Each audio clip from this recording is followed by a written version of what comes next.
Comment foirer ta course en un repas? Tu fais des sacrifices, tu t'entraînes depuis des semaines et là, tu foires tout la veille ou le matin même de ta compétition. Dans cette vidéo, on va voir ensemble les erreurs à éviter en termes de nutrition et les conseils pour réussir ta course.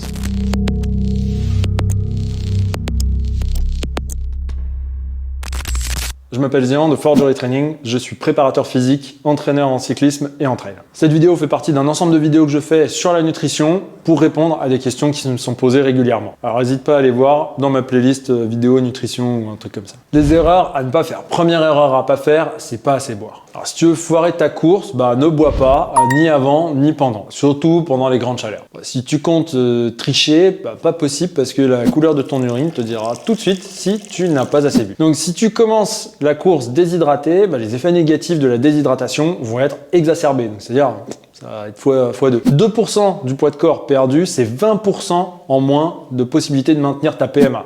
De manière générale, il faut s'assurer d'avoir une prise hydrique suffisante qui correspond à 32 ml par kilo poids de corps sans sport. Donc si tu fais 65 kg, 2 litres, 2,1 litres, c'est bien.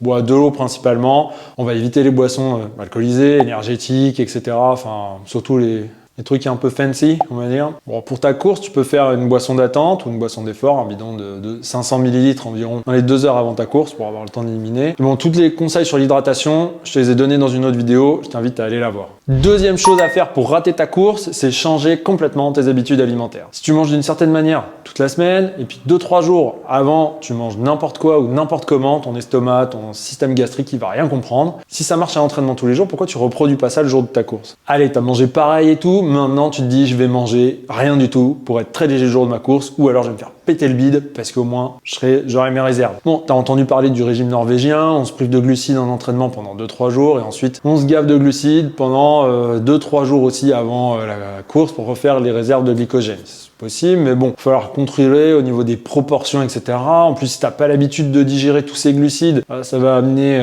encore des inconforts. Donc si tu demandes à ton corps d'en digérer une quantité souvent supérieure à tes besoins, il va pas comprendre. Maintenant, on sait que ça sert à rien en fait de se priver de glucides, il vaut mieux avoir une prise régulière. Ça évite du coup de prendre des risques inutiles et puis ça enlève de la fatigue que tout cela induit. Tes réserves de glycogène, tu peux les remonter avec seulement 24 à 36 heures de prise avant ta compétition. Tu réduis les légumineuses dans cette période pour améliorer encore la performance et puis l'augmentation du glycogène. Le matin même, ça sert à rien d'en prendre trop, il faut juste prendre la bonne quantité. Et bon, après, si tu es sur un ultra, ça peut se justifier de se dire tiens, j'en prends un peu plus, mais bon voilà. T'as compris tout ça, mais comme tu es déterminé à foirer ta course, tu vas te dire bon attends, je fais une course de 3 heures, je peux bouffer gras comme je veux, je vais tout dépenser.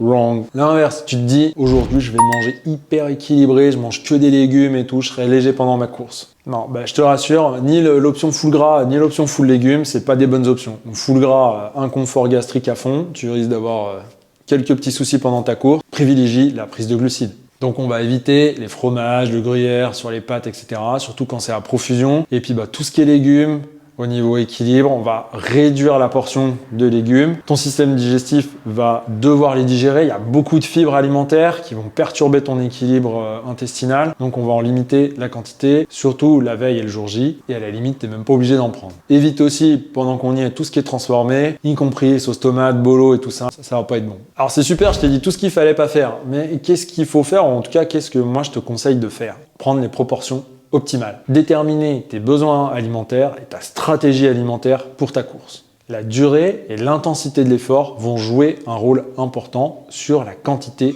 que tu dois prendre avant. C'est quoi les proportions optimales? Je vais parler plutôt des glucides, je vais pas me focaliser là tout de suite sur les protéines. On va prendre un exemple avec une personne qui fait 65 kg, comme dans les vidéos précédentes. Dans la situation dans laquelle tu as une course qui est inférieure à 1h30, tu vas pouvoir prendre entre 10 à 12 grammes de glucides par kilo poids de corps. Peu de fibres, on assure une digestion facile. Si dans une phase de loading, tu recharges tes réserves de glycogène pour course inférieure à 1h30, dans les 24 heures qui précèdent ton effort, tu prends entre 7 à 12 grammes de glucides par kilo poids de corps. Avec un effort qui est supérieur à 1h30, avec une intensité plutôt constante, ou alors quelque chose de fractionné, là, 36 à 48 heures avant, tu peux prendre tes 10 à 12 grammes de glucides par kilo poids de corps par jour. Ça représente environ 650 grammes de glucides par jour, donc 900 grammes de pâtes cuites, Donc si je les répartis sur 3 prises, 90 grammes. Admettons maintenant que tu enchaînes 2 compétitions dans la journée. Ça peut être par exemple en cyclisme, tu vas avoir un chrono le matin et puis une épreuve en ligne l'après-midi. À ce moment-là, tu as peu de temps, qu'est-ce que tu fais? Quand tu as moins de 8 heures comme ça, entre 2 compétitions, tu prends entre 1 à 1,2 g de glucides par kilo poids de corps par heure sur les 4 premières heures. C'est mieux de répartir en fait que de prendre un gros truc. Donc tu prends des petites portions espacées. Et là, tu peux vraiment jouer entre une prise solide et de l'hydratation avec des boissons énergétiques. Encore une fois, si tu fais 65 kg, c'est 65 grammes de glucides par heure. Ça représente entre 2 à 3 barres énergétiques. Maintenant, dans une situation où on est avant la course, pour de l'endurance qui est supérieure à 1 heure, tu prends entre 1 à 4 grammes par kilo poids de corps, entre 1 heure et 4 heures avant l'exercice. Là, il faut que tu choisisses ta répartition en fonction de tes contraintes. Par exemple, est-ce que je suis proche de mon lieu de départ de la course ou alors est-ce qu'il faut que je fasse plusieurs kilomètres? Donc si tu manges 3 heures avant, par exemple, tu vas manger, si tu fais 65 kg, tu manges 270 grammes de pâtes cuites, donc, ou 250 grammes de riz cuit. Et encore une fois, il va falloir éviter tout ce qui est gras, les fibres,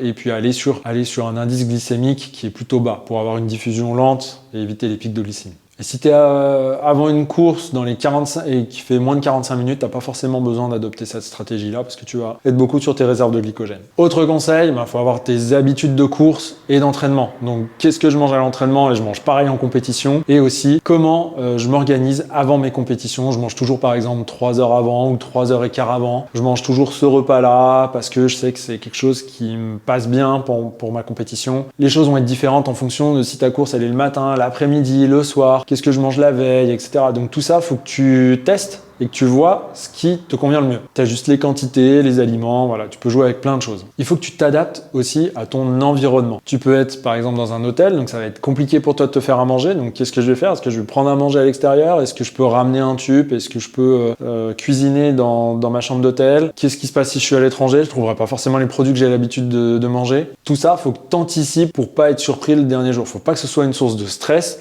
Ça, c'est réglé bien longtemps avant et tu as juste à mettre en place, à dérouler le jour de la course. S'il faut que tu ailles réserver un resto, tu regardes le menu sur internet, tu sais ce que tu vas manger, tu as réservé ton resto, tu es tranquille, il n'y a pas d'aléa. J'avais vu une fois une athlète qui expliquait, c'était très intéressant, que la veille des courses, elle mangeait des pizzas. Alors, c'était peut-être pas forcément ce qu'il y avait de plus équilibré, mais au moins, comme elle faisait des épreuves de Coupe du Monde, elle savait que dans tous les pays, elle trouverait des pizzas. Et donc, elle s'habituait à manger des pizzas et à faire ses compétitions avec les pizzas. Comme ça, au moins, elle n'avait pas de surprise sur ce qu'elle avait pris avant.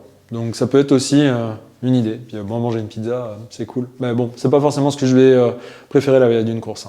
Mais j'aimais bien l'idée. Maintenant, avec tous ces conseils, t'as plus d'excuses pour rater ta course, en tout cas pas au niveau de la nutrition et de l'hydratation. On se retrouve bientôt dans une nouvelle vidéo pour apprendre l'alimentation en compétition. Like la vidéo, laisse un commentaire si tu en as un. Abonne-toi à ma chaîne forgery.training. Si tu souhaites que je t'accompagne dans ton projet et tes objectifs, va sur www.forgery.training pour voir les différentes méthodes de suivi que je propose. Bon, bye!